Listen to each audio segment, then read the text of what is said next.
नमस्कार दोस्तों, मैं अनिल कुमार आप सभी का अड्डा 24/7 पर स्वागत करता हूं। तो आज का हमारा टॉपिक है सिंपल इंटरेस्ट, और सिंपल इंटरेस्ट को हम बहुत बेहतर तरीके से पढ़ने वाले हैं। इसके एक एक पॉइंट को समझेंगे, बिल्कुल बेसिक से जानेंगे और बिल्कुल एडवांस लेवल तक जाएंगे। पिछली क्लास में हमने कुछ बातों पर चर्चा की थी, जैसे कि सिंपल इंटरेस्ट का एक फॉर्मूला बताया था, और हमने बताया था कि साधारण ब्याज में प्रत्येक वर्ष ब्याज बराबर होता। साधारण ब्याज में ऐसे भी कर सकते हैं आप कि जो दर जो होती है उसको प्रत्येक वर्ष के अकॉर्डिंग देख लीजिए, या एक साथ जोड़ के भी निकाल देते हैं। पिछली क्लास में हमने कुछ चीजें बता दी थी आपको। तो आज की क्लास में हम शुरुआत करते हैं, ठीक है। तो फिर भी 2 मिनट में मैं रिवाइज करा दूंगा आपका। देखो, एक सिंपल इंटरेस्ट का फॉर्मूला बताया था, ये इसमें हमने बताया था आपको क्या, ये जो ऐसा ही है इसको बोलते हैं हम सिंपल इंटरेस्ट। सिंपल इंटरेस्ट, ठीक, यानी साधारण ब्याज। साधारण ब्याज। पी जो है इसमें प्रिंसिपल है। पी क्या? इसमें प्रिंसिपल, यानी कि मूलधन, ठीक। आर जो है वो है rate of interest. Rate of interest यानी कि दर, ठीक है, यानी कि वार्षिक दर। वार्षिक दर है, ठीक है, यहां पर। और हमारा टी हो गया टाइम, यानी कि समय। ये हमने पिछली क्लास में इन विषय पर, इन बातों पर चर्चा कर ली थी। एक और पॉइंट मैंने आपको बताया था कि अगर हम किसी को पैसा उधार देते हैं एक टाइम पीरियड के लिए, उसके बाद वो उस पर ब्याज भी देता। यदि हम मूलधन, जितना पैसा हमने किसी को उधार दिया, और ब्याज, मूलधन और ब्याज को जोड़ दें तो वो हमारा क्या हो जाता है? वो हो जाता है जी टोटल अमाउंट। उसको बोलते हैं क्या जी? Total amount. तो मैंने बताया था आपको कि ए बराबर जो होता है वो होता है जी पी प्लस का एस, यानी कि ए यहां पर क्या है? वो है जी हमारा अमाउंट, टोटल अमाउंट,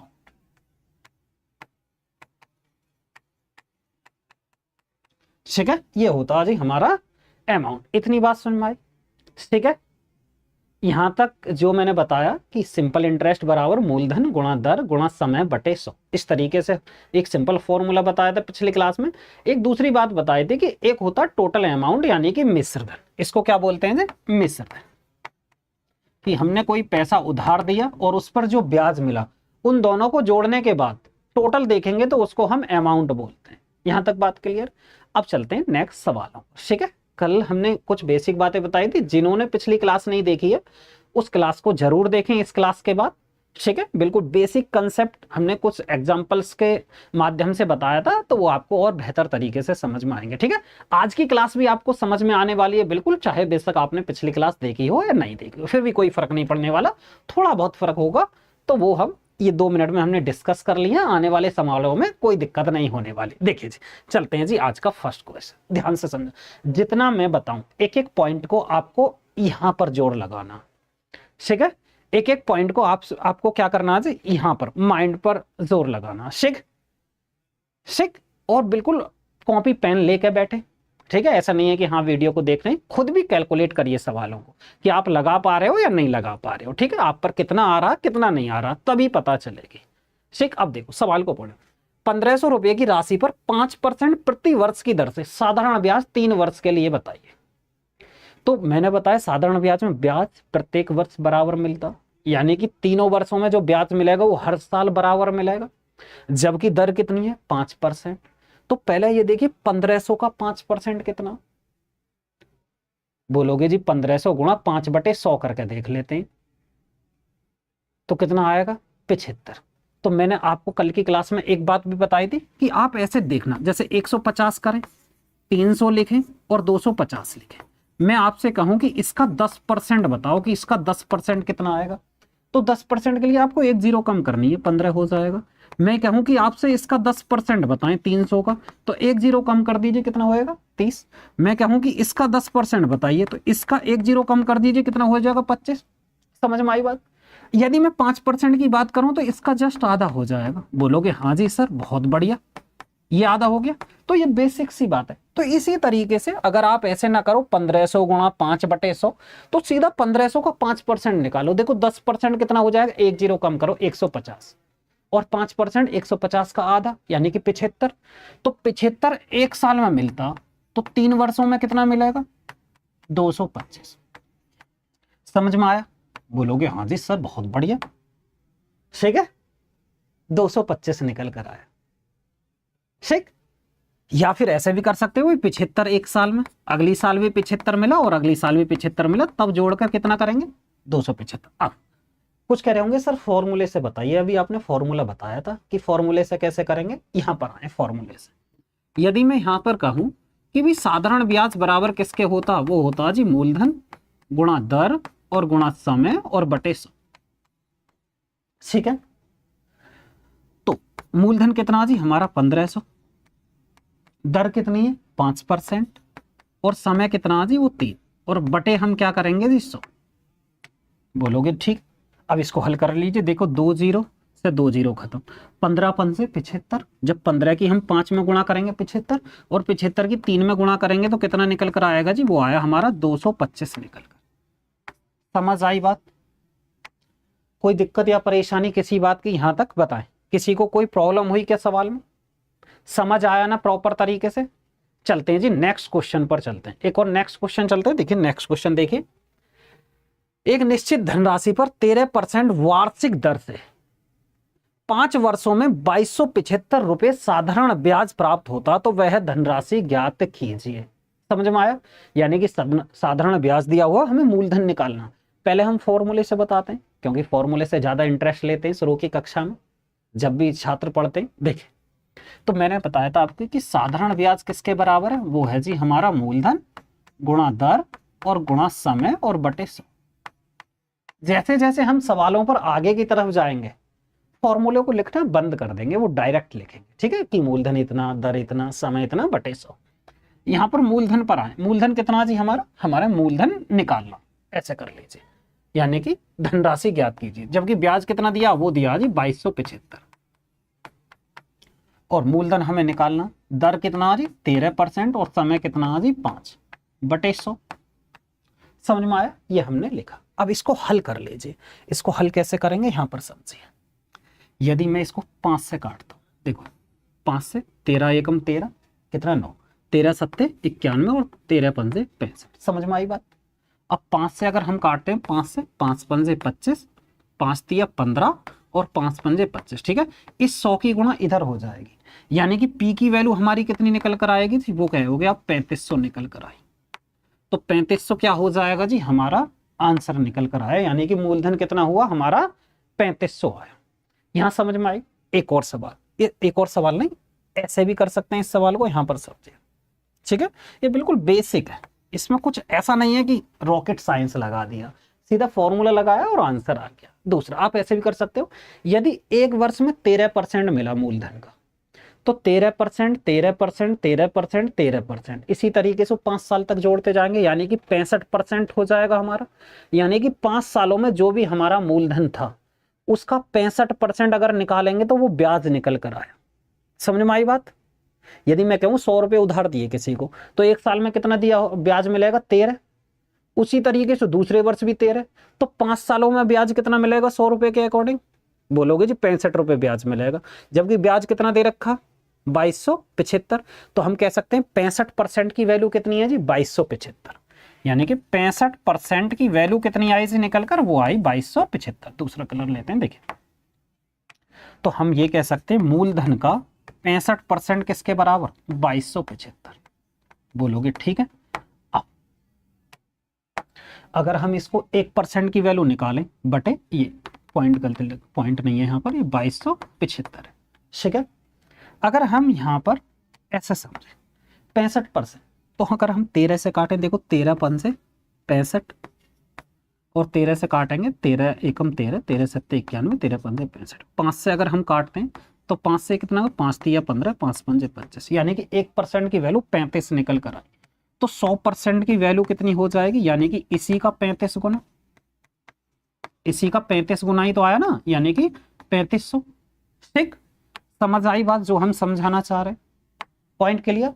बोलोगे सर ये ऐसे क्यों बताया? अरे मैंने ऐसे ऐसे लिख दिया, ऐसे समझिए, ठीक है, मैंने ऐसे लिख दिया है। अगर मैं ये आपसे कहूं कि एक पेन की कीमत ऐसे समझिए कि मैंने लिखा जी 10 पेन की कीमत कितनी है जी 100 रुपये, ठीक है। तो एक पेन की कीमत यदि हम लेंगे तो कितना हो जाएगा 10, ठीक है। तो अगर मैं 2 पेन की कीमत पूछने लगूं आपसे तो क्या होगी 20, ठीक है ना। वही चीज इसी तरीके से कराया कि 65 की वैल्यू इतनी तो 1 की वैल्यू निकालिए, या आप ऐसे कर सकते थे ज्यादा नहीं कि भाई 2275 है, ध्यान से समझना 2275 क्या है जी ब्याज। तो कितना मूलधन का कितने परसेंट 65%, यानी कि 1% की वैल्यू बटे 65 और मल्टीप्लाई 100, तो जब भी यही निकल कर आएगा कितना आएगा 3500। समझ में आई ना बात। आप किसी भी तरीके से को सवाल को तोड़ मड़ोड़ सकते हो जैसे आपका मन करे, ठीक है। जो चीजें हम बता रहे हैं क्लियर हैं क्या, चीजें समझ आ रही हैं, यहां तक कोई दिक्कत या परेशानी किसी बात की बताएं, कोई समस्या नहीं होनी चाहिए। नेक्स्ट पर चलते हैं। ये नेक्स्ट क्वेश्चन ये 5% वार्षिक साधारण ब्याज की दर से एक राशि 6 वर्षों में 4160 हो जाती है, यानी कि ये जो कह रहा है वो कह रहा है 4160 हो जाती है, यानी कि 4160 का मतलब क्या, ये अमाउंट है, यानी कि P प्लस SI की बात कर रहा, यानी कि मूलधन प्लस ब्याज 5 वर्षों में 4160 हो जाती है, सॉरी 6 वर्षों में। तो वो क्या हो गई, वो मिश्रण हो गया, यानी कि टोटल अमाउंट हो गया। तो वो कह रहा धनराशि बताइए, यदि मैं कहूं कि धनराशि 100% है, ठीक है, तो 5% एक साल में, तो 6 वर्षों में कितना मिलेगा, 6 पंजे 30, यानी कि 30% मूलधन का। तो टोटल कितना हो जाएगा, 100 रुपए हमारे पास थे और 30 रुपए ब्याज मिल गया, यानी कि 130, या बोल सकते हैं कि हमें धनराशि का 130% मिल गया 6 वर्षों के बाद। तो ये 130% की वैल्यू है, 130% धनराशि का, जबकि वो कितना कह रहा है जी 4160। बोलोगे ठीक है। अब देखो एक जीरो से तो एक जीरो कट जाएगा। अब हम क्या करेंगे जी 13 × 39 और 13 दूनी 26, यानी कि इसका 32 गुना। तो धनराशि कितनी थी जी 100%, यानी कि 100% की वैल्यू कितनी हो जाएगी, यानी कि इसका 32 गुना। ये कितना हो गया जी, इसका 32 गुना, यानी कि कितना हो गया जी 32। 3200 क्या हुई हमारी धनराशि निकल कर, ठीक समझ आई बात। यानी कि 3200 क्या हो गया हमारा करेक्ट आंसर निकल कर आया, ठीक। यहां तक कोई दिक्कत परेशानी, अगर कोई भी बात हो, कोई भी बात समझ में नहीं आ रही है, कोई भी पॉइंट समझ नहीं आ रहा, तो आप कमेंट के माध्यम से जरूर बता सकते हो। अगर कोई भी क्वेश्चंस में कोई डाउट हो, कोई भी A to Z पॉइंट हो कि सर यहाँ से समझ नहीं आया, क्योंकि जब तक आप पूछोगे नहीं, ठीक है, तब तक आप कैसे अपनी कमियों को दूर करोगे। तो सबसे पहले क्या कि आपको ध्यान से क्लास देखनी है, ध्यान से चीजों को समझनी है। अगर समझ नहीं आती हैं तो आपको कमेंट के माध्यम से पूछना, ठीक। क्योंकि जो चीज हमें समझ नहीं आई तो पूछना तो आपको ही है, तो पूछिए, फिर हम आपको बताएंगे, फिर कोई और तरीके से एग्जाम्पल दे के समझाने की कोशिश करेंगे। नेक्स्ट पर अच्छा, किसी धनराशि पर 4% वार्षिक साधारण ब्याज की दर से 3 वर्षों में 840 हो जाएगी। ये कह रहा कि कौन सी धनराशि, हमें धनराशि का मान बताना, किस धनराशि पर, ठीक है, लैंग्वेज थोड़ी अलग लिखी गई है कि ये कह रहा व्हाट सम ऑफ मनी, यानी कि कौन सी धनराशि है, मतलब क्या धनराशि है जो 4% वार्षिक साधारण ब्याज की दर से 3 वर्षों में 840 हो जाएगी। वही इसी टाइप का सवाल, ये 840 हो रही है 3 वर्षों में, यानी कि ये अमाउंट है। अमाउंट मतलब P प्लस का SI, यानी कि जो हमारा मूलधन और प्लस ब्याज दोनों मिलकर वो हमारा अमाउंट हो। धनराशि पूछा, मूलधन पूछा, अगर हम मूलधन हमारे पास 100 था, 100% मान लो या 100, कोई दिक्कत नहीं, तो एक वर्ष में कितना मिला होगा ब्याज 4% के हिसाब से 4 रुपए, तो 3 वर्षों में कितना मिला होगा 4 × 12, 12, यानी कि धनराशि 100 का 12% होगी, ठीक है। यानी कि 100% धनराशि हुई, 4% एक साल में, तो 3 सालों में ब्याज कितना हो जाएगा, जो भी धनराशि दिया उसका 12%, यानी कि 100% मूलधन और 12% हमारा ब्याज, टोटल मिलाकर कितना हो जाएगा 3 वर्षों के बाद 100 + 12, यानी कि 112%। तो 112% की वैल्यू कितनी है जी, ये दी हुई है 840। बोलोगे जी ठीक है 840। अब हमें धनराशि की वैल्यू निकालनी है, यानी कि जो हमारा मूलधन था, P की वैल्यू, प्रिंसिपल की वैल्यू हमें निकालनी है 100 की। अब कैसे करेंगे, 1% की वैल्यू बटे हम क्या करेंगे 112 और गुणा 100 कर लेंगे। अब हमें 1% निकालना, और डायरेक्ट कट रहा तो डायरेक्ट कर दीजिए, ठीक है, नहीं तो 1% की वैल्यू बटे 112 और मल्टीप्लाई 100। समझ में आई बात। बोलोगे हाँ जी ठीक है। अब इसको हल कर लीजिए। हल कैसे करेंगे, देखिए अगर मैं 7 से काटता हूँ तो 16 सत्ते 112, अगर हम 7 से काटते हैं इसे 12 सत्ते 84, बोलोगे ठीक है सर। अगर मैं इसको 16 से काटता हूँ, 16 सत्ते 112 और 16 पंजे 80, यानी कि 7.5 की गुणा यदि हम 100 में करते हैं तो कितना आ जाएगा 750। तो 750 क्या हो गया हमारा करेक्ट आंसर निकल कर आया। 750 क्या हुआ जी हमारा करेक्ट आंसर निकल कर आया। समझ में आया, ठीक है। फिर से समझो, किसी व्यक्ति ने कुछ पैसे किसी को 3 वर्षों के लिए उधार दिए 4% की दर से।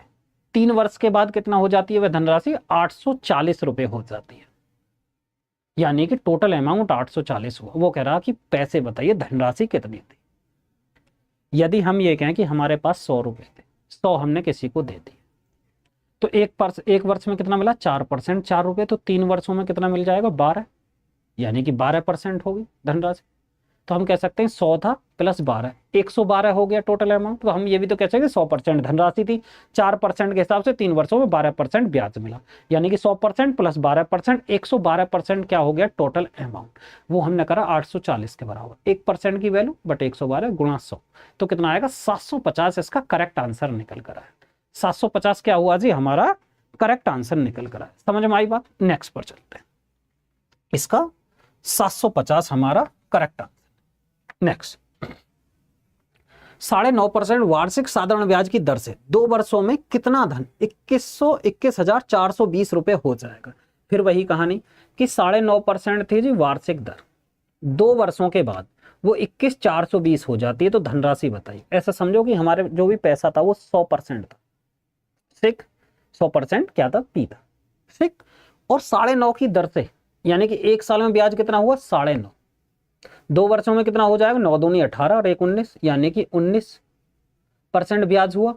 100% मूलधन था, 19% ब्याज हुआ 2 वर्षों के बाद, तो टोटल कितना हो जाएगा 119%। टोटल किसके हुआ जी 119%।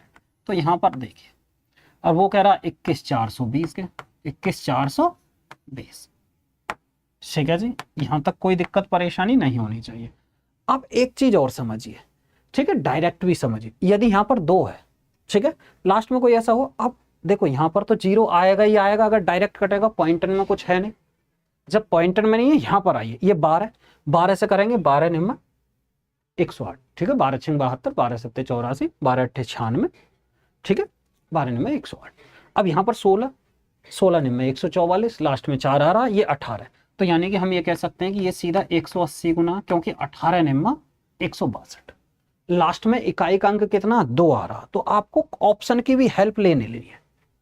अब 100% की हमें वैल्यू निकालनी है, तो 100% की वैल्यू कितनी निकल कर आएगी जी, इसका 180 गुना, यानी कि 18,000, तो 18,000 हमारा क्या आया जी वो आंसर निकल कर, बोलोगे जी ठीक है।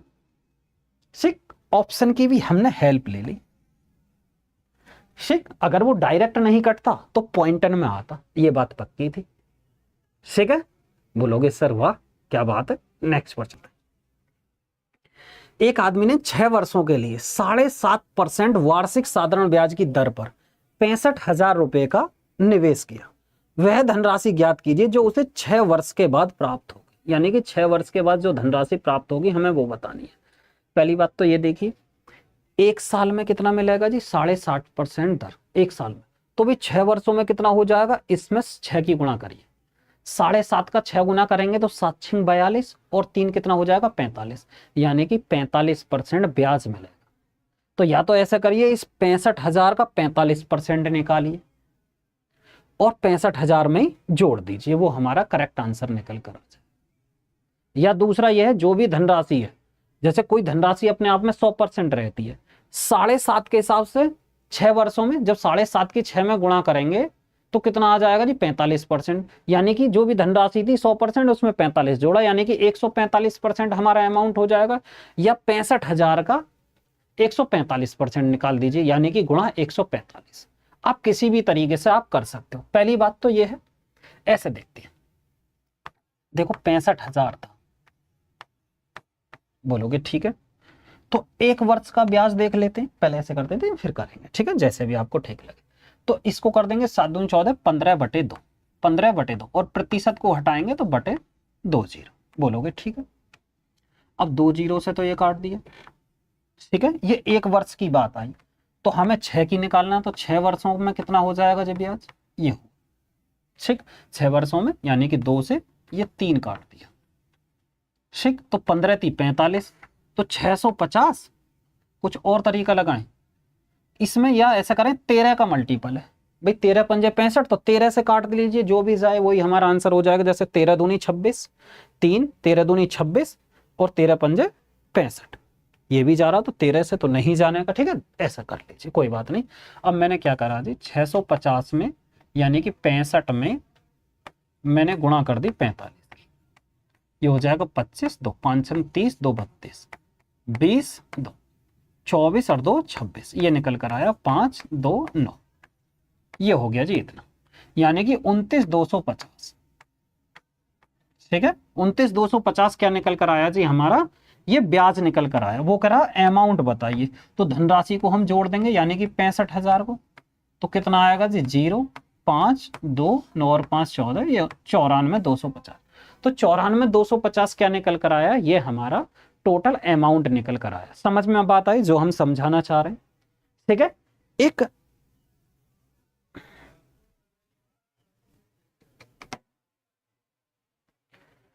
ठीक है, ये निकल कर आया। दूसरी बात हम ऐसे भी कर सकते हैं। बोलोगे सर कैसे, इस तरीके से समझे, यहां पर समझे कि भी जो भी धनराशि थी हमारी 65,000, उसका हम 145% डायरेक्ट ही तो निकाल देते भाई, 100% में प्लस 45%, 145% हम डायरेक्ट भी तो निकाल सकते हो। बोलोगे ठीक है, बटे 100 कर सकते हो। तो 2 जीरो से हमने 2 जीरो काट दिया, यानी कि कितना हो जाएगा 650 गुणा 145। बोलोगे जी इसमें तुमने नई बात क्या बता दी, ठीक है, कि इसमें आपने कोई नई बात बता दी क्या, जो ऊपर लिखा है इसी तरीके से गुणा भाग यहां करना। दूसरी बात, हम डिजिटल सम लगा सकते हैं।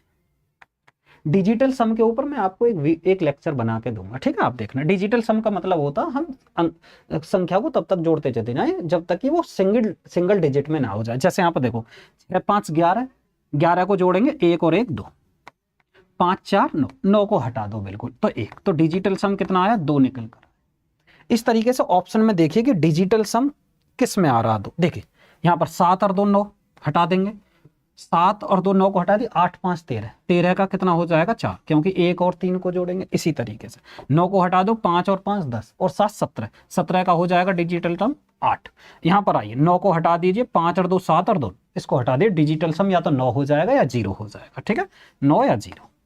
दूसरे यहाँ पर आइए 9 को हटा दो, 5 4 9 को हटा दो, तो यहाँ पर कितना आया 2 निकल कर आया। तो डिजिटल सम जो है हमारा 8 किस में, एक 2 किस में डिजिटल सम है जी डी वाले ऑप्शन, ठीक है। तो 94,250 ये हमारा क्या निकल कर आया, करेक्ट आंसर निकल कर आया। आप डिजिटल सम से भी इस तरीके से हल कर सकते हो। समझ में आ गई ना बात जो हम समझाना चाह रहे हैं, ठीक है जी। तो ये कितना आया जी, इसका करेक्ट आंसर ये निकल कर आया। नेक्स्ट पर चलते हैं, एक और क्वेश्चन ये रहा। एक व्यक्ति 2 वर्षों के लिए 12% प्रति वर्ष साधारण ब्याज की दर से 54,500 का निवेश करता, ठीक है। 2 वर्षों के बाद उसे प्राप्त होने वाली राशि ज्ञात कीजिए। फिर वही कहानी, 2 वर्षों के बाद प्राप्त होने वाली राशि ज्ञात कीजिए। तो मैंने अभी क्या बताया था, ठीक है, या तो डिजिटल सम या बिल्कुल सिंपल तरीके से, ठीक है। डिजिटल सम की अभी हमने कोई लेक्चर अभी आपको दिया नहीं है, तो पहले सिंपल से करते हैं फिर डिजिटल सम से करेंगे। देखो 12% है तो हम कह सकते हैं 54,500 है, तो 1 वर्ष में 12%, तो 2 वर्षों में कितना हो जाएगा 24%, यानी कि इसका हम 24% लेंगे, प्रतिशत को हटाएंगे बटे 100। बोलोगे जी ठीक है, यहां पर आई 2 जीरो से 2 जीरो कट गए। अब हल करें, 24 पंजे 120, 12 हां से 24 चौका 96, 96 और 12 कितना हो जाएगा 108, ठीक है, 108, यानी कि 8 आए 10 हासिल आए।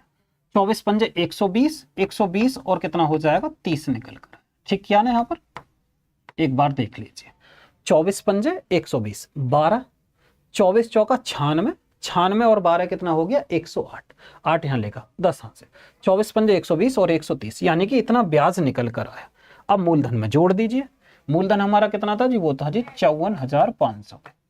तो वो टोटल अमाउंट निकल कर आएगा, क्योंकि ये हो गया हमारा ब्याज और ये क्या हो गया हमारा मूलधन। तो टोटल धनराशि 2 वर्ष के बाद कितना जी, 0, 8, 5 और ये हो गया 7, ये हो गया 67,580। 67,580 क्या हुआ जी, ये हमारा अमाउंट। तो यानी कि टोटल धन कितना हो जाएगा, टोटल धनराशि 2 वर्ष के बाद 67,580 के हो गए। अब दूसरा तरीका थोड़ा सा है, डिजिटल सम से लगा के देखते हैं जी, या करके देखिए, देखिए या करके यहां पर आई, मैं ये कह सकता हूं 54,500 धनराशि थी, 2 वर्ष के बाद उसे टोटल कितना मिलेगा मूलधन का, 12% एक साल में, 12% अगले साल में, यानी कि 24% हो जाएगा मूलधन का। यानी कि 2 वर्ष के बाद टोटल धनराशि का 124% हम डायरेक्ट निकाल देंगे। एक तरीका तो ये 24% निकालो फिर धनराशि में जोड़ दो। धनराशि अपने आप में 100% होती है ना, जब धनराशि अपने आप में 100% होती है तो 24% उसमें जोड़ रहे हैं तो सीधा 124% निकाल दीजिए। बोलोगे हाँ जी ठीक है, 124%। तो 124% के लिए बटे 100 करेंगे, ठीक है। बोलोगे ठीक है, अब 2 जीरो से यहां पर दो, यानी कि कितना आया जी 545 और गुणा 124। अब डिजिटल सम लगा लीजिए। डिजिटल सम के लिए हम क्या करेंगे जी, 5 और 4, 9 को हटा देते हैं, क्योंकि 9 को जोड़ने के बाद या तो डिजिटल सम 0 होता है 9 होता है, वो लेक्चर हम देंगे डिजिटल सम का प्रॉपर। तो यहाँ पर हो गया जी 5 और ये कितना हो जाएगा 4 और 2 6 और 1 7, यानी कि 7 पंजे 35 और 35 का भी डिजिटल सम 8 आ गया। अब 8 देखिए जी किस ऑप्शन में डिजिटल सम, अगर 2 ऑप्शन 8 निकल आए तो फिर आपको उसी मेथड पर जाना पड़ेगा, ठीक है। आप सोचने लगो कि भाई दोनों में मैं आ जाए फिर क्या करेंगे, यहाँ पर 8 किस मारा, इसी में देख लीजिए पहले। देखो ये हो जाएगा 6 और 7, 7 6 13, 13 और 5 18, 18 और 8 26, यानी कि 26 योग आ रहा है, 26 को जोड़ेंगे तो 8 आ रहा, ठीक है। 8 डिजिटल सम बिल्कुल फिक्स है। और में आ रहा हो या नहीं, यहाँ पर देखिए 4 और 5 8 5 13, यानी कि 13 का हो जाएगा 4, ये हो जाएगा जी 8 दूनी 16, 16 और 5 21, 21 और 6 कितना हो जाएगा 27, 27 का कितना हो जाएगा 9, ठीक। ये भी नहीं होगा, 8 और 1 9 को हटा दो, यानी कि 3 बचा, ठीक। तो एक ही ऑप्शन था जिसका डिजिटल सम सेम आ रहा था 8, तो वो हमारा करेक्ट आंसर निकल कर आ जाए, ठीक है। समझ में आ रही है चीजें। नेक्स्ट क्वेश्चन पर चलो। देखिए एक राशि जब साधारण 12.5% साधारण ब्याज की दर से प्रति वर्ष साधारण ब्याज पर निवेश की जाती है तो 2 वर्षों में राशि 17,500 हो जाती है, तो साधारण ब्याज बताना। देखिए जी ये जो धनराशि है ये हो जाती है, यानी कि 2 वर्ष के बाद इतनी हो जाती है, यानी कि ये क्या है, ये अमाउंट है। अमाउंट का मतलब क्या है जी, P प्लस SI, यानी कि मूलधन प्लस ब्याज। अब यहां पर समझो फिर से वही कहानी, एक साल में 12.5%, तो 2 वर्ष में 12.5 का 2 ना 25%, यानी कि 25% ब्याज मिला होगा। सवाल में पूछा साधारण ब्याज ज्ञात कीजिए, कि जो भी धनराशि थी उस पर 12.5% एक साल में, तो 2 वर्षों में 25% ब्याज मिला होगा धनराशि का। जो भी हमारा धनराशि थी, धनराशि यहाँ पर दी हुई है नहीं दी हुई, तो धनराशि मानेंगे हम 100%, यानी कि जो हमारा मूलधन था वो 100% था, 25% ब्याज हो गया 2 वर्षों में, तो यानी कि टोटल कितना हो गया 2 वर्ष के बाद, वो हो गया जी हमारा 125%। बोलोगे जी ठीक है। और जबकि सवाल में क्या कह रहा है 17,500, 17,500 सवाल में ये कह रहा, बोलोगे हाँ जी ठीक, कोई दिक्कत नहीं, ठीक है। ठीक है जी, अब सवाल में पूछा क्या, एक बात और सोच लीजिए, वो करा साधारण ब्याज बताइए, तो साधारण ब्याज कितना होएगा 12.5% एक वर्ष का, तो 2 वर्ष में कितना हो जाएगा 12.5 का डबल, यानी कि हमें 25% की वैल्यू निकालनी है, 25% की वैल्यू निकालनी है हमें, यानी कि साधारण ब्याज कितना हो जाएगा 25%, और हमें 25% की वैल्यू निकालनी है सवाल में। बोलोगे ठीक है, तो यहां से 25% की वैल्यू निकालनी है, या तो 1% बटे 125 गुणा 25। तो आप ध्यान से समझो, 5 से इसी को जो काट देते हैं, 5 से कितना हो जाएगा 25 बार गया, और इधर कितना 5 से 5 3 या 15, 5 पंजे 25, यानी कि 3500 क्या हो जाएगा हमारा करेक्ट आंसर निकल कर आए। हम ज्यादा क्यों सोचें, जब हमें आंसर सामने ही दिखा हुआ भाई 125% है, तो 5 से हमने इसको डिवाइड करा तो 25% हमको मिल रहा, तो हमने डायरेक्ट कर दिया, ठीक है। बोलोगे सर ऐसे बार बार थोड़ी हो जाएगा, हाँ बार बार नहीं होने का, वो बात बिल्कुल आपकी ठीक है। तो फिर से वही करना भी 17,500, तो ये क्या है जी, टोटल अमाउंट। और टोटल अमाउंट हमारा कितना बैठ रहा था, 100% प्लस 25%, 125%। ठीक, और हमें 25% की वैल्यू निकालनी है, 25 की गुणा कर देनी है इस तरीके से। इसको हल करेंगे तो 3500 ही निकल कर आएगा। ठीक है, इस तरीके से प्रतिशत लगाओ या मत लगाओ कोई दिक्कत नहीं। ठीक है, कोई दिक्कत नहीं, प्रतिशत लगाइए या मत लगाइए। ठीक है, नेक्स्ट पर चलते हैं। एक और सवाल, किसी धनराशि पर 8% वार्षिक दर से 3 वर्षों का साधारण ब्याज उसी धनराशि पर 6% वार्षिक दर से 3 वर्षों के साधारण ब्याज से 360 अधिक है। उसने कहा कि 3 वर्षों के लिए 8% की दर पर किसी को पैसा दिया और उतना ही पैसा 6% वार्षिक दर से उसको भी 3 वर्षों के लिए उधार दिया। तो वो कह रहा कि जो ब्याज का अंतर है दोनों में, कितने का अंतर है, 360 का। यानी कि ऐसे समझो, 2 व्यक्ति थे, 2 व्यक्तियों को उन्होंने समान धनराशि दी। जब समान धनराशि दी, ऐसे समझो कि 100 रुपये दिए, ये मैं ऐसे लिख रहा हूं, इसको भी धनराशि जो भी थी 100% या 100 लिख लीजिए, जैसे आपका मन ऐसे कर लो, कोई फर्क नहीं पड़ रहा, कि दोनों को 100 रुपये दिए। एक को 8% की दर से 3 वर्षों के लिए। जब एक वर्ष में 8% मिल रहा ब्याज, तो 3 वर्षों में कितना मिलेगा, 8 या 24, यानी कि जो भी धनराशि दी उसका 24%, यानी कि 100 का 24% 24। तो डायरेक्ट हम ऐसे ही लिख देते हैं, क्या 100 लिखें फिर, ठीक है, तो सीधा 24% लिख देते हैं। यानी कि पहले वाले को जो पैसा दिया था 3 वर्षों में, वो ब्याज कितना देगा, धनराशि का 24%, और दूसरा वाला 6% की दर से 3 वर्षों में, दूसरा वाला 18%, धनराशि का 18% ब्याज देगा। और धनराशि समान है, तो सीधी बात है, पहला तो देगा जो भी धनराशि थी 24%, दूसरा देगा 18%। सीधी बात है, अगर हम किसी को बराबर पैसा देते हैं तो 24% की वैल्यू ज्यादा होगी, 18% की कम होगी। इससे अच्छा दोनों का अंतर कितना, 6%। जबकि सवाल में वो कह रहा है जी 360 का अंतर है, यानी कि ये कितना जी, इसका 60 गुना। तो 100% धनराशि की वैल्यू पूछी है, इसका 60 गुना कितना हो जाएगा, 6000। तो 6000 क्या हो जाएगा, हमारा करेक्ट आंसर निकल कर आया। बोलोगे जी ठीक है। दूसरा, ठीक है, यानी कि इसको जो पैसा जितना दिया, इस पे जो ब्याज मिला वो दूसरे के मुकाबले 360 ज्यादा।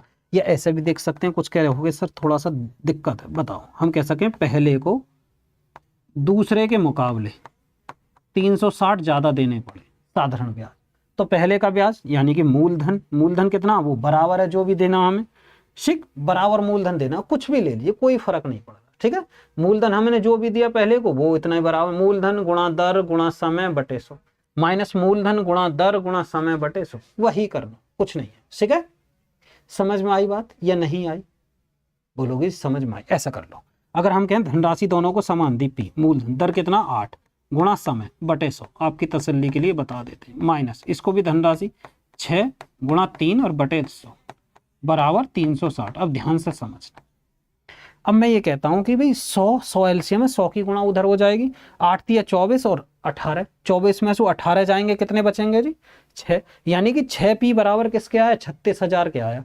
जब हम 6p बराबर 36,000 के और 6 से काट देंगे तो 6,000 ना आ जाएगा निकल गए, बोलोगे ठीक है, मैं बता देता हूँ यहाँ, ये लो जी, कितना हो जाए, 8 या 24 में से 18 जाएंगे, यहाँ पर 6p बराबर इधर कितना होगा, 100 की गुणा उधर कर देंगे, यानी कि 360 और गुणा 100।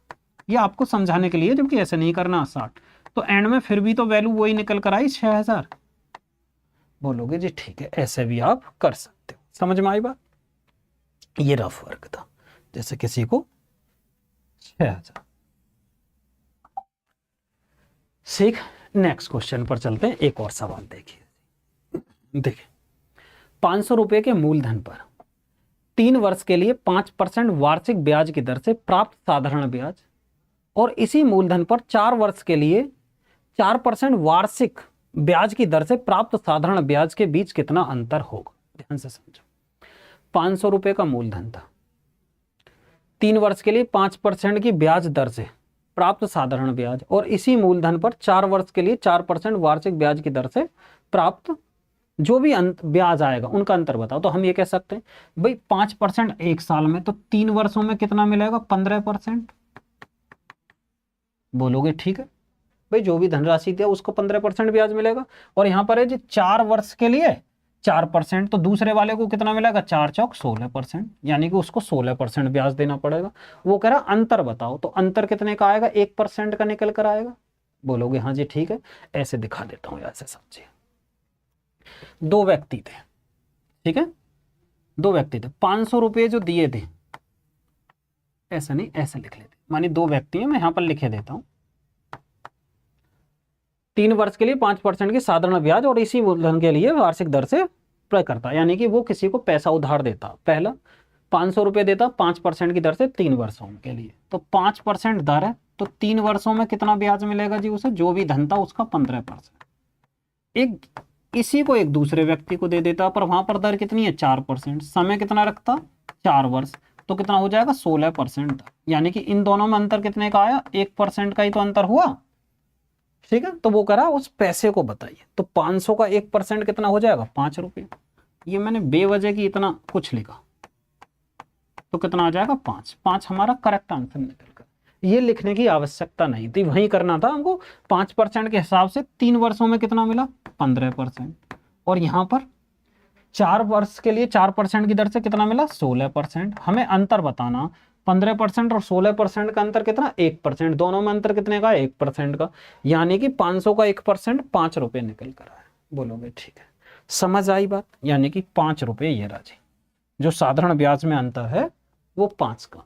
नेक्स्ट क्वेश्चन, एक निश्चित धनराशि, एक निश्चित धनराशि 8 वर्ष और 9 वर्ष के लिए 11% की वार्षिक दर से साधारण ब्याज का बीच का अंतर 132 रुपये, तो यह धनराशि कितनी है, ध्यान से समझो भाई, दर कितनी है, वो 11%, दर हमारी समान है, तो वो कह रहा बीच का जो अंतर है वो 132 रुपये, समय का अंतर कितना, बोलोगे जी 1 वर्ष, तो हम सीधा समय के अंतर कोई परसेंट से जितनी वार्षिक दर है उससे ही गुणा कर लेते हैं, क्या फायदा। एक तरीका तो ये आप करोगे भाई, 8 वर्ष के लिए दर कितनी हो जाएगी टोटल, भाई 11% से गुणा करोगे 88%, बोलोगे जी ठीक है। और इसी तरीके से दूसरे को दिया 9 वर्ष के लिए उसी दर पर, ये कितना 99%, इन दोनों में अंतर कितने आया, 1% का। तो आप ऐसे क्यों सोच रहे हो, आप इस तरीके से भी तो सोच सकते हो ना इस सवाल को, कि भाई 8 वर्ष, एक को दिया 8 वर्ष के लिए, एक को दिया 9 वर्ष के लिए, दर कितनी 11%, जब दर समान है तो इन समय में ही अंतर देख लीजिए कितने का, 1 का, यानी कि 1 का अंतर है समय के, तो यानी कि दर कितनी है 11, तो 11% हुआ जी अंतर दोनों में ब्याज का। वो कह रहा 11% है और हम क्या कह रहे हैं जी 132 है, यानी कि सवाल करें 132, यानी कि इसके अकॉर्डिंग कितना आया, 1 वर्ष का अंतर आया 11%, और जबकि सवाल में कितना वो है जी 132, ठीक है। बोलोगे ठीक है, तो यानी कि ये इसका कितना 12 गुना। तो धनराशि पूछी है क्या, पहले ये देख लीजिए सवाल में धनराशि कितनी, सवाल में पूछा धनराशि, तो इसका 100% यदि हम निकालेंगे तो कितना आएगा जी, इसका 12 गुना, यानी कि 12,000 क्या हो जाएगा, सॉरी 1200 क्या हो गया जी हमारे धनराशि निकल कर आई। समझ में आई बात। उस वाले पॉइंट को छोड़ दीजिए, उसको लिखो या मत लिखो कोई दिक्कत नहीं है, वो बता दिया। सिर्फ एक और सवाल पर चलते हैं, नेक्स्ट पर चलते हैं। यहां तक कोई दिक्कत या परेशानी, अगर कोई भी पॉइंट आपको समझ नहीं आए, लगता है कि नहीं सर हमको ये नहीं आया, तो मेरे भाई आप जरूर पूछें। जब तक आप नहीं पूछोगे तब तक चीजों को नहीं सीखोगे, ठीक है। पूछना जरूरी है और सुनना जरूरी है क्लास में, कि सर क्या समझा रहे हैं वो ध्यान से सुनना। जब ध्यान से क्लास को नहीं सुनोगे तो चीज़ें जल्दी से समझ नहीं आएंगी। समझ में आ रही है ना जो चीज़ें मैं समझाना चाह रहा हूँ, जो चीज़ें बताना चाह रहा हूँ, एक एक पॉइंट को, ठीक है। मैं बहुत प्यार से एक एक सवाल को समझा रहा हूँ जिससे कि आपके दिमाग में एक एक पॉइंट आए, ठीक है।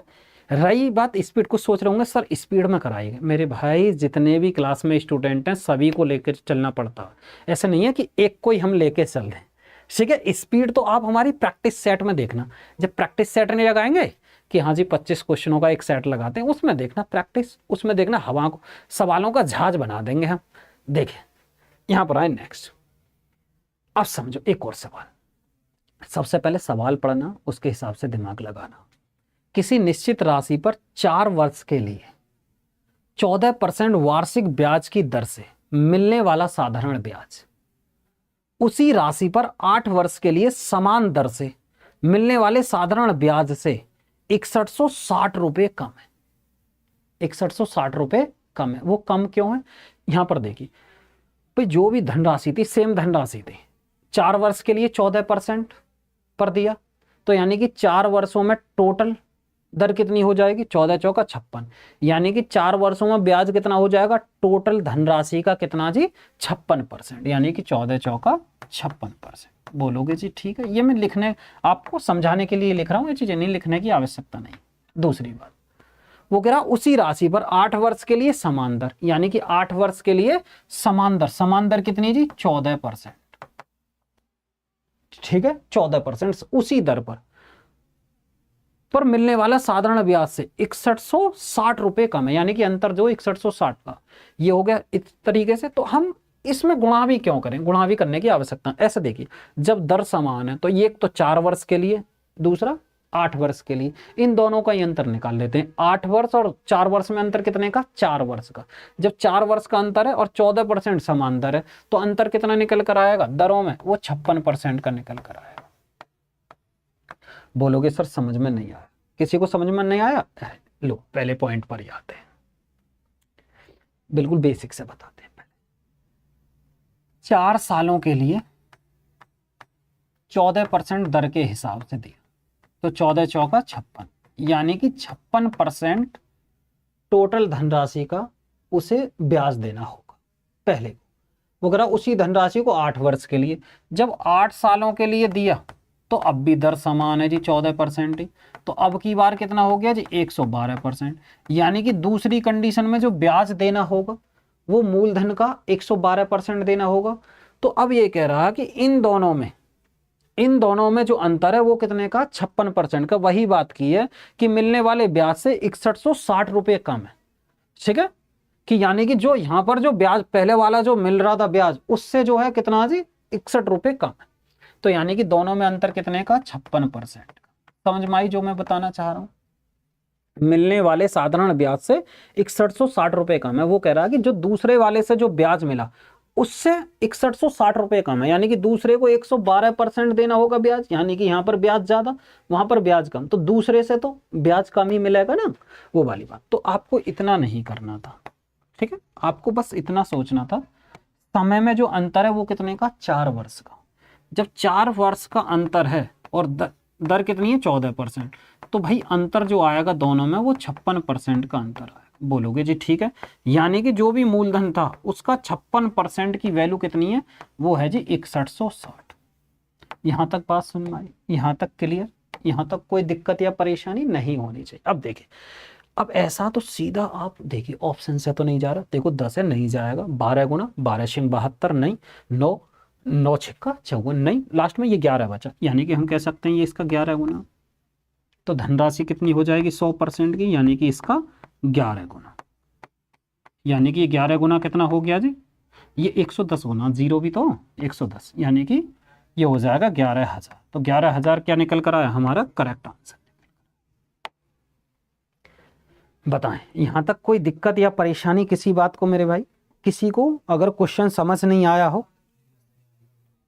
यह जी अखिलेश यादव, यह जी हरिओम सिंह, ठीक है, बताइए जी क्या कमेंट किया और क्या क्या डिलीट कर दिया, समझ आया यहां तक, कोई दिक्कत या परेशानी बताएं, समझ आया ना, नेक्स्ट पर चले। बताइए एक और सवाल देखते हैं। देखें, किसी धनराशि पर 12% प्रति वर्ष की दर से 3.5 वर्षों के लिए साधारण ब्याज और 10% प्रति वर्ष की दर से 4.5 वर्ष के लिए साधारण ब्याज का अंतर 360 रुपये, वह धनराशि ज्ञात कीजिए। यानी कि धनराशि कितनी है अभी, वो है जी समान, यानी कि समान धनराशि है। जब समान धनराशि है तो 12.5% के हिसाब से 3.5 में 12 की 12 ही थी 36 और 6 कितना हो जाएगा 42%, यानी कि पहली वाली कंडीशन में हमें मूलधन का 42% ब्याज देना होगा। दूसरी कंडीशन में 10% प्रति वर्ष की दर से 4.5 वर्ष के लिए साधारण ब्याज, यानी कि ब्याज कितना देना होगा दूसरी कंडीशन में भी 10% एक साल में, तो 4.5 वर्षों के लिए 10 चौक 40 और कितना हो जाएगा 5 45%, यानी कि 45%। समझ में आई ना, दो कंडीशन थी। पहली कंडीशन के अनुसार देखें समझते रहे ना। पहली कंडीशन के अनुसार जो भी हमारी धनराशि थी वो समान थी दोनों कंडीशन में। तो 12% एक साल में, तो 12 ही थी 36, 3.5 की गुणा करो, 12 ही थी 36, 36 तो हो गया, और 12 की गुणा 1/2 में करो वो 6, यानी कि 36 और 6 42, यानी कि 42% ब्याज देना होगा धनराशि का पहली कंडीशन में। दूसरी कंडीशन में क्या जी, 10% वार्षिक दर है। जब 10% वार्षिक दर है 4.5 वर्षों के लिए, 10 चौक 40, 40 तो वो हो गया, और 10 में 1/2 की गुणा करो, यानी कि 5। यानी कि दूसरी कंडीशन में जो भी धनराशि थी उसका 45% देना होगा। बोलोगे जी ठीक है। तो इन दोनों के ब्याज का अंतर दे रहा, इन दोनों के ब्याज का अंतर कितना, 360।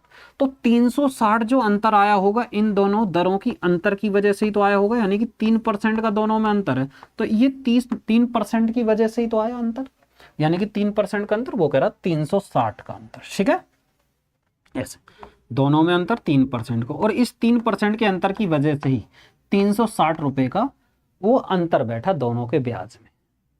समझ आया यहां तक? ठीक है जी, समझ आया। उसके बाद आइए जी, यहाँ हम कह सकते हैं ये इसका कितना जी 120 होना। सवाल में पूछा क्या है, वो कह रहा जी धनराशि ज्ञात कीजिए, यानी कि 100% की वैल्यू। तो 100% की वैल्यू यानी कि इसका 120 गुना, ये कितना हो जाएगा जी हमारा 12,000। बोलोगे ठीक है जी सर समझ में आ गया, बिल्कुल पॉइंट। अगर सवाल में धनराशि ना पूछता, वो कहता कि पहले व्यक्ति को कितना ब्याज देना होगा, तो 42% की वैल्यू निकालनी थी। अगर सवाल में ये पूछता कि दूसरे व्यक्ति को कितना पैसा ब्याज का देना होगा, तो फिर हमें 45% की वैल्यू निकालनी थी, जो भी सवाल में पूछे। पर सवाल में हमारा क्या पूछा जी, यहाँ पर ये आ गया हमारा 12,000। यहाँ पर पूछा धनराशि, तो धनराशि कितनी आई 12,000। किसी को कोई दिक्कत या परेशानी फिर बताएं। ठीक है, यहां तक कोई समस्या किसी बात को, किसी को कोई समझ में नहीं आया हो एक आध पॉइंट अब तक की क्लास में, तो आप बता सकते हो। ठीक, एक और सवाल आज की क्लास का लास्ट, उसके बाद क्लास को खत्म करेंगे। देखिए जी, यहां पर आइए, यदि एक निश्चित धनराशि पर 20 महीनों के लिए 19.2% की वार्षिक दर से प्राप्त साधारण ब्याज, उसी राशि पर 15 महीने के लिए 11.2% वार्षिक दर से प्राप्त साधारण ब्याज से 2920 रुपए अधिक है, तो धनराशि ज्ञात कीजिए। सवाल सेम है, अंतर भी वही पूछ रहा, सिर्फ महीने की बात कर दी है। ये दर किस में दे रहा कि ये देखिए वार्षिक दर है, क्या दे रखा दर किस में है जी, वो वार्षिक दर है, दर वार्षिक। तो जो हमारा मंथ है, यानी कि दर वार्षिक दे रखी है, जब वार्षिक दर है, देखिए दर दे रखी है वार्षिक, तो भाई समय भी जो है ना हमें वार्षिक के अकॉर्डिंग लेना पड़ेगा। इसी तरीके से यहां पर क्या 15 महीने, ठीक। तो दर जिस हिसाब से दी हुई उसी तरीके से हम समय को लेंगे। तो फिर वही कहानी, देखो पहले सवाल की तरह, पहली कंडीशन, दो कंडीशन थी ना। पहली कंडीशन में 20 महीनों के लिए 19.2% की दर से, वार्षिक दर से साधारण ब्याज, यानी कि जो भी धनराशि था उस पर ब्याज कितने परसेंट देना पड़ेगा, भी 20 माह था, तो 20 माह को जब वर्ष में बदलेंगे तो बटे 12 करेंगे, और गुणा दर कितनी थी 19.2, 19.2% ही तो था, 19.2%। तो कितना आएगा जी, यहां पर समझे, यहां पर देखिए, फिर 12 से काटेंगे, 12 एकम 12, 12 छिंग 72, यानी कि 1.6%, तो 16 दूनी 32, यानी कि 320 आएगा, और इस पॉइंट की वजह से एक जीरो खत्म, यानी कि 32%। अब दूसरे वाले की सुनो कहानी। दूसरे वाली कंडीशन में क्या जी, 15 महीने की बात है, यानी कि 15 महीने को जब हम साल में बदलेंगे तो 12 से गुणा करेंगे, यानी कि वार्षिक दर कितनी है जी, वो 11.2%। समझ में आई ना बात? यानी कि जो भी एक साल में भाई 19.2 है, तो 20 माह में कितनी, यानी कि 20/12 कर लेंगे, वर्ष में बदलने के लिए इन दोनों की गुणा कर ली। जैसे हम करते थे 4% एक साल में, 3 वर्षों में 4 या 12% एक साथ कर देते। यहां पर माह दे रखा तो वर्ष में बदल ली। अब इसको देखते हैं जी, देखें भाई कितना आएगा, ऐसे करते हैं 3 से 4 और 3 से 5, ठीक है। 4 से काटते हैं, 4 दूनी 8 और 4 अट्ठे 32, 28 पंजे 140, यानी कि 14% निकल कर। अब दोनों में कितने का अंतर है, अब दोनों का अंतर देखिए जी, यह जी हमारा 8, यानी कि 18% का अंतर निकल कर आया, ठीक है। इस 18% की वजह से 2920 रुपये का फर्क पड़ा दोनों के बीच में। यानी कि इस 18% की वजह से क्या फर्क पड़ा जी? वो 2920 का फर्क पड़ा। 18% की वजह से 2920 का फर्क पड़ा। बोलोगे ठीक है, अब इसको हल करें। देखो डायरेक्ट कितनी भाई, अगर हम 18 से काटें, 18 एकम 18, 18 से क्या जा सकता कंप्लीट, एक बार करते हैं बटे 18 और मल्टीप्लाई क्या पूछ रहा है, वो पूछ रहा है निकटतम धनराशि, निकटतम धनराशि पूछ रहा है मल्टीप्लाई। देखिए जी, निकटतम है तो सीधी सीधी बात है, पॉइंटों में ही जाएगा लगभग। अगर हम इसको हल करते हैं, पहले करते हैं 2 से 9, 2 से इसको काटते हैं 1 8 6 146। अब हल करते चले जाएंगे भाई। 9 से एक बार 5 बचा, 9 छिक्का 54, 2 बचा, 9 दूनी 18, 18 फिर 2 बचा 162। देखो हल करेंगे, 9 से 1 5, 9 छिक्का 54, 2 बचा, 9 दूनी 18 फिर 2 बचा, फिर 9 दूनी 18, फिर 9 दूनी 18, ऐसा कुछ है। 16 222, 16 222 है तो यानी कि 16 200 के हमारा करेक्ट आंसर निकल कर जाएगा। थोड़ा सा कैलकुलेटिव सवाल था, जबकि सवाल इतना टफ नहीं था, सिर्फ कैलकुलेशन दे दिया था। ठीक है, समझ आया। एक और सवाल देखिए जी, ये सवाल है 500 रुपए की राशि 3 वर्षों के लिए 15% साधारण ब्याज की दर पर ली जाती है और 800 रुपए की अन्य राशि 4 वर्षों के लिए 12% वार्षिक साधारण ब्याज पर ली जाती है। भुगतान किए गए ब्याज का धनात्मक अंतर, यानी कि ब्याज का अंतर बताना हमें। ध्यान से समझो भाई, 15% एक वर्ष में, 3 सालों में कितना हो जाएगा 45%। सीधा ब्याज निकालिए। पहली कंडीशन में कितना जी 5000 थी धनराशि, 5000 का एक वर्ष के लिए 15%, तो 3 वर्षों के लिए 45%, 45% निकालिए तो प्रतिशत हटाने के लिए बटे 100 कितना आएगा। देखिए हल, जब हल करेंगे 2 जीरो से 2 जीरो 1, 5 पंजे 25 और 5 चौक 20 और 2 22, ये निकल कर 0 5 और ये 22। समझ आए। दूसरी कंडीशन में 800 रुपए की अन्य राशि को 4 वर्षों के लिए 12% साधारण ब्याज की दर से, ऐसा समझो 8000 था, 8000 का एक वर्ष में 12%, तो इतना 4 वर्षों के लिए 12 चौक 48% लेंगे बटे 100 का प्रतिशत हटाने के। अब इसको हल करेंगे भाई, 2 जीरो से तो 2 जीरो खत्म हो गई। ठीक, अब कितना आया देखिए 0 8 6 8 अट्ठे 64 6 8 चौक 32 और 6 38। अब दोनों में अंतर बताना भाई, दूसरा वाला ज़्यादा तो पहले वाले को घटा देंगे। 0 14 में से 5 जाएगा 9, 7 में से 2 गया जी 5, ये 1590। 1590 क्या आया जी, वो दोनों के ब्याज में अंतर निकल कर आया। समझ में आया। तो ये रहा आज की क्लास का लास्ट। अब मेरी एक मिनट बात सुनिए। यदि अब तक की क्लास में आपको कोई भी क्वेश्चन समझ नहीं आया तो कमेंट के माध्यम से पूछें। दूसरी बात, आपको पहले क्या है, जो क्लास है वो प्रॉपर आपको पढ़नी है, एक एक सवाल निकालना और इसी टाइप के सवाल आपको बुक से लगाने। ठीक, ऐसे नहीं है कि अब पढ़ी और उसके बाद छोड़ दी, नहीं, उसी टाइप के सवाल आपको बुक से लगाने। ठीक, तो अगली क्लास में हम इससे आगे के सवाल करेंगे। तो आज की क्लास को यहीं समाप्त करते हैं।